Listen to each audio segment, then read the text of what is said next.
To sum up the experience that I had watching the finale of Sam Levinson's The Idol, my cat was on my lap while I was watching it, and my cat has been on some medicine for some health issues recently, and the side effect of that medicine is that she has diarrhea quite frequently. So as the climax of the finale of this final episode is happening, she removes herself from my lap, and I look down, and there is cat shit on my leg. And if that doesn't sum up the experience in totality of watching this show from beginning to end, I truly don't know what does.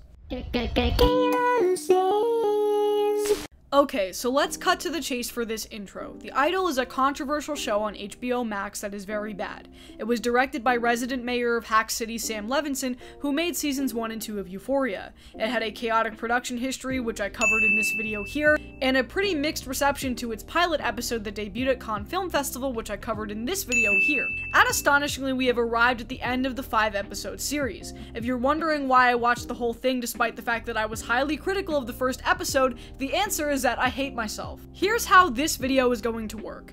As of recording this script, I have watched the first 4 episodes of The Idol. The season finale premieres a little later, and I will tack on my thoughts about it on camera at the end of this video.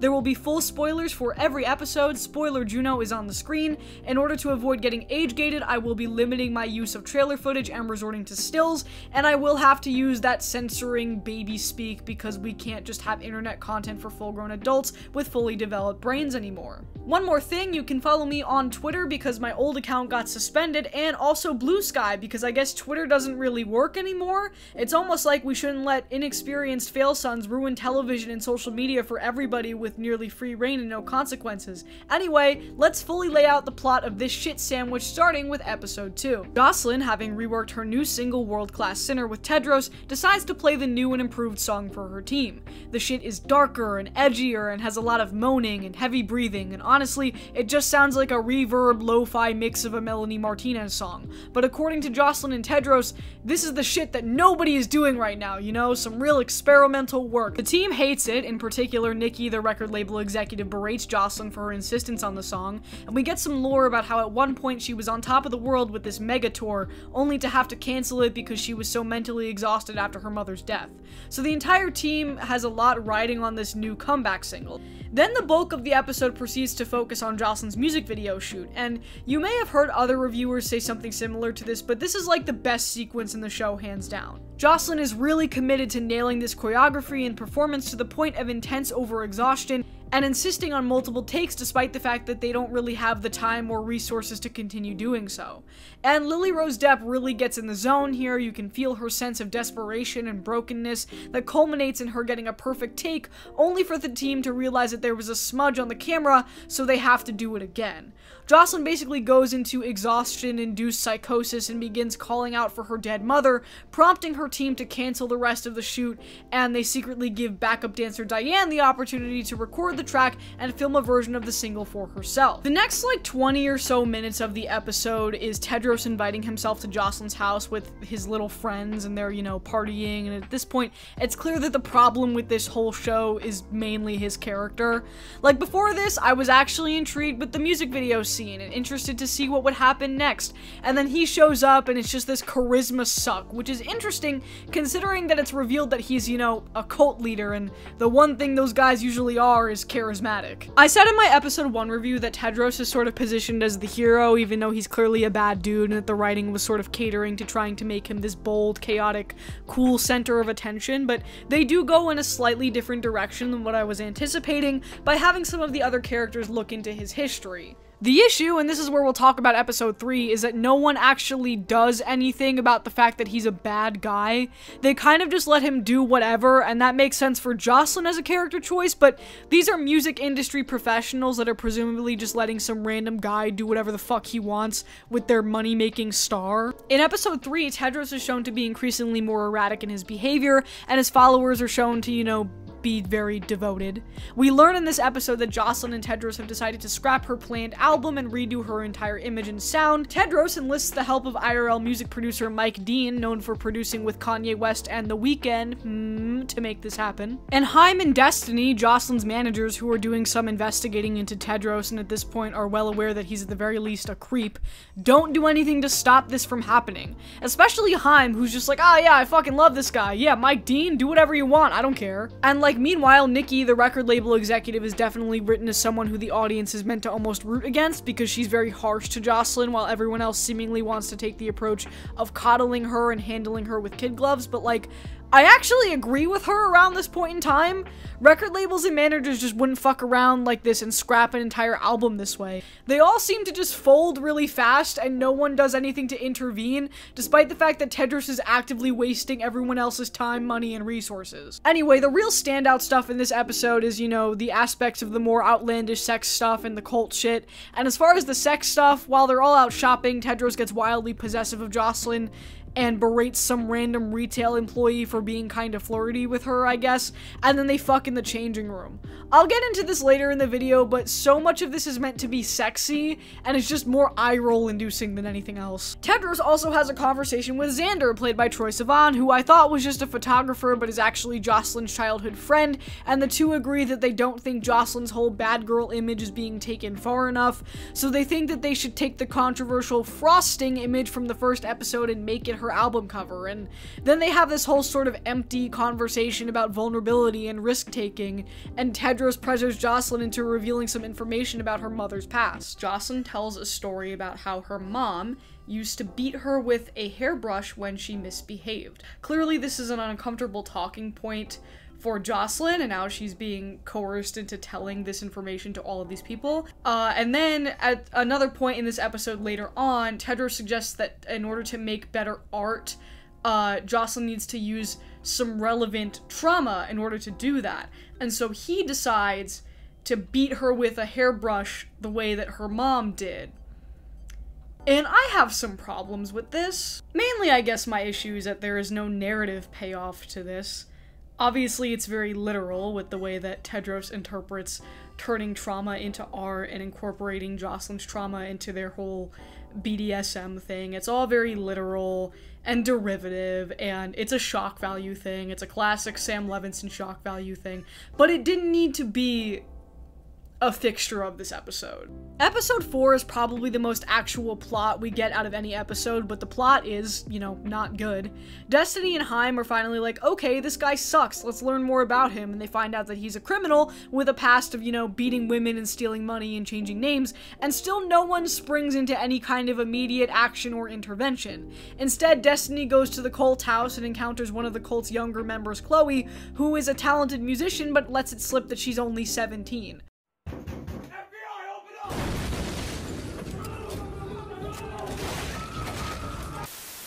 Okay, great, that's a crime. More crimes being ignored by the competent adults in the room. Great, love that. And then Destiny just ignores it because she likes how the music is coming out. And the music, by the way, still sounds like ass. There's a scene that's basically an interrogation scene with, you know, the whole cult as a cult meeting. And Tedros coerces out of Xander, who is played by Troye Sivan, and we learn is a childhood friend of Jocelyn, that Jocelyn's mom not only outed him when they were younger, but also made him sign a contract stating that he would never pursue a music career because apparently he could sing. And Tedros coerces this information out of him while Xander's wearing a shock collar, and you know, it's really awkward and tense, obviously, and then after Xander admits this information, Jocelyn gets pissed off, and then Tedros is like, well, you better take all that back now. You gotta take it back and tell me that you were lying, that you're a dirty liar, and then basically uses the shock collar to torture him and coerce him into saying that he just made everything up. It's just really uncomfortable to watch, and I think that's the point of a lot of this show, is that nobody's having a good time. None of the characters are having a good time. They're miserable the whole time. And don't get me wrong, I love shows like that. My favorite shows are Succession and The Bear. And in both of those shows, there's high intensity situations where it feels like the characters could self-destruct at any moment. It's entirely a nerve-wracking experience to watch. But the tension is interesting, and the character choices are believable, and there's a plot that is moving things along and making it feel like there are stakes involved. And this, there are no stakes with this situation. You're just learning information about a character that doesn't exist, and you're watching Tedros torture this other character for basically no reason. Then after this, we get a lot of exposition dumped into the final part of the episode. Jocelyn learns that not only is Diane a devoted follower of Tedros and wants him all to herself, but that world-class sinner was offered to her as a single, and she's going to, you know, take that opportunity. Jocelyn blames Tedros for this, even though Tedros kind of has nothing to do with it from what I understand. If anything, that was her own doing because of the incident at the music video shoot. And then she decides that the best way to get revenge on Tedros is to invite her ex-boyfriend over and have sex with him like in earshot. And as this is going on for too long, like all of the sex scenes in this show, the camera cuts to Tedros crying. And then the episode ends with Xander, who I guess is now on Tedros' side, tricking Jocelyn's ex into taking suggestive pictures with some random girl in a bikini, which I guess implies that there will be some sort of trouble afoot in the finale. So in these 4 episodes, basically nothing of value actually happens. We're escorted from scene to scene with these random little exposition dumps about Jocelyn and Tedros. There's a lot of flash and really no substance. There's a lot of characters and most of them don't do anything. If anything, they observe Tedros' outlandish behavior and they go, hey, someone should do something about this, I'm concerned, and then nobody intervenes. We're not building to anything. No one has any plan that they're going to put into action to either save Jocelyn or infiltrate the cult or get her career back on track. Things simply happen to and around her. We don't really know how she feels about any of it, and above all else, it's just not entertaining. I already used Succession as an example, but look at something like Barry, where most of the characters are to some degree bad and manipulative, but you're still on the edge of your seat waiting to see how they can get themselves out of these situations.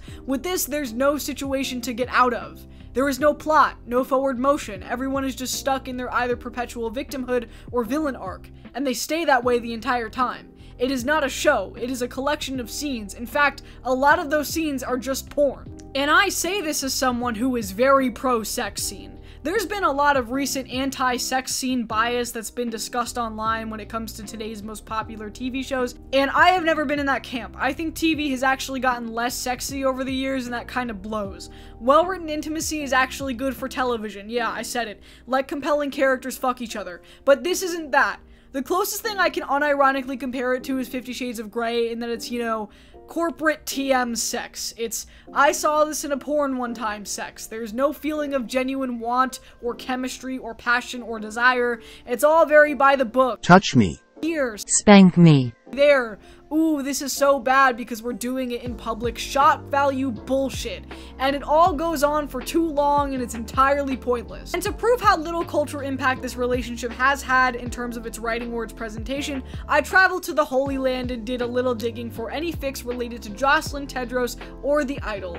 I found 2. And neither of them involve Tedros as a character.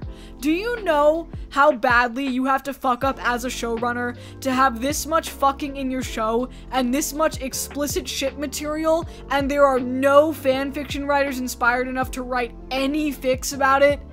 This may seem insignificant to you depending on your demographic, but if you're a woman in your early 20s, you know exactly what the fuck I'm talking about here. The other thing I want to mention before we get to the finale is the characters. There are far too many characters in this show, and they either don't do anything or multiple characters take up the same purpose in the story. For example, Haim and Destiny are the same character. They have the same job, they have the same personal philosophy when it comes to Jocelyn, where ultimately both of them are looking out for themselves to get their bag, but they have a bit of a soft spot for her to the point of coddling her a little too much. Hari Neff's character, the magazine writer doing a feature on Jocelyn. Hari, I think you're wonderful, I can't wait to see you in Barbie, but her whole character just kind of shows up to perceive Jocelyn's emotional state to other people. Like during this whole music video sequence, she leans over to someone else and goes, "You have to remember that there's a lot of pressure on Jocelyn because her mother died." Like, oh, is that the point of the scene?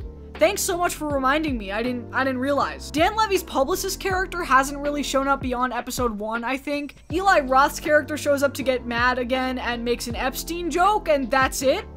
Rachel Sennett's character Leia has more characterization than anyone else, I guess. She's sort of the most down-to-earth one who clearly understands that all of this is bad and wrong, but basically everyone else constantly dunks on her and gets annoyed with her, and that's it. And Xander and Diane are all of a sudden really important characters in episode 4 after they were introduced in the pilot and then we barely heard anything from them in episodes 2 and 3.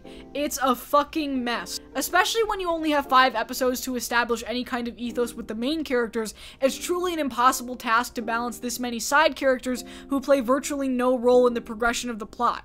Because there is no plot. Have I mentioned that this show literally has no plot? So, okay, turbo fast summary. The episode starts out with Jocelyn putting some finishing touches on a new song with, you know, the cult members. They're all hanging out, jamming. Mike Dean is there also. And Tedros is there. The two of them are clearly having some tension. Jocelyn tells Tedros to just fuck off, and basically he won't. Cut to Eli Roth's character, the Live Nation tour manager guy, and the rest of Jocelyn's handler management team coming to the house to see what Jocelyn has in store for this tour. The tour, remember, is at risk of getting canceled because of all the shenanigans that have happened over the last couple months or so. And so Jocelyn's like, alright guys, we gotta put on the best tour performance ever to convince them to let us tour. Basically, they all come to the house. They realize that the house has now been overrun by these, like, half-naked sex freaks, and everyone's like, what the fuck is going on? And then, you know, the cult members, Isaac and Chloe and Ramsey, they give this performance that actually impresses all of the executives quite a bit. And while that's happening, Leia gets a call about something that we saw in the last episode where Xander basically frames Jocelyn's ex Rob with this picture that he took with the girl, and we learned that the framing that actually happened was that Jocelyn's ex is now being accused of R-word. And then Jocelyn figures out that Tedros framed Rob, and she's really upset about it. Haim decides that instead of paying Tedros off, he's going to bury him a different way, and so he calls back Hari Neff's character, the journalist, to write a hit piece on him, essentially. Fast forward 6 weeks later, and we find out that the hit piece was successful. Tedros is buried, he's in trouble with the IRS, he lost his club, and all of the executives are celebrating at SoFi Stadium, where all of the cult freaks are gonna open for Jocelyn, and Jocelyn's getting ready to perform at SoFi, and it's like a whole big thing, and they're all like, haha, we buried that fucking asshole, like, he's done. And as they're all celebrating, Tedros comes to SoFi and asks for a guest pass under his real name, Mauricio. Tedros goes underground in SoFi and goes to Jocelyn's dressing room, and you realize that Jocelyn missed him, loves him, wants to be with him, and they have this, like, small, weird exchange in the dressing room. Then it cuts to Jocelyn getting ready to come out to SoFi for her big entrance, and she talks about how she's had a really rough year, and then she introduces the love of her life, Tedros, and he comes out on the stage with her, they hold hands, they make out, and all of the executives that, you know, had no idea that this was going on are, like, out in the crowd cursing, being like, what the fuck, Tedros, he's back? So yeah, I guess I can't say that I'm not surprised that Tedros gets a good ending, and I said this in my first episode, that he's going to ultimately be painted to be the hero, because there's no reason why they would bring Sam Levinson onto this project if Abel didn't want that, and that's clearly what Abel wanted. That was his goal, and that's what he got. He got the two of them together on top of the world. He successfully revamped Jocelyn's image. There's no consequences for any of his actions. She takes him back and has a change of heart. We don't really know why. And that's the end. Anyway, I'm really just left with so many questions as to what this show was actually supposed to be for HBO, because they spent so much money on it, they put it in the coveted HBO Sunday night slot, they had all of the bad press and controversy leading up to it that they could have possibly wanted in order to generate buzz and get people to tune in, and yet it's only 5 episodes despite not being officially designated as a miniseries to my knowledge. It is truly remarkable how this thing managed to get made, and I mean that in the worst way possible. This man is the hack of all hacks, and I need everyone to stop letting him do whatever he wants all the time because he had one fluke season of a show that managed to be kind of good when everything else he has ever done has been garbage. There's rumors that this show has been canceled, but I don't think that's officially the case as of recording this, but I have no interest in a season 2. This is undoubtedly the worst thing I've watched all year, and I hope I've saved you some curiosity with this video by telling you just how fucking bad it truly is. Thanks for watching, guys, and I'll see you next time.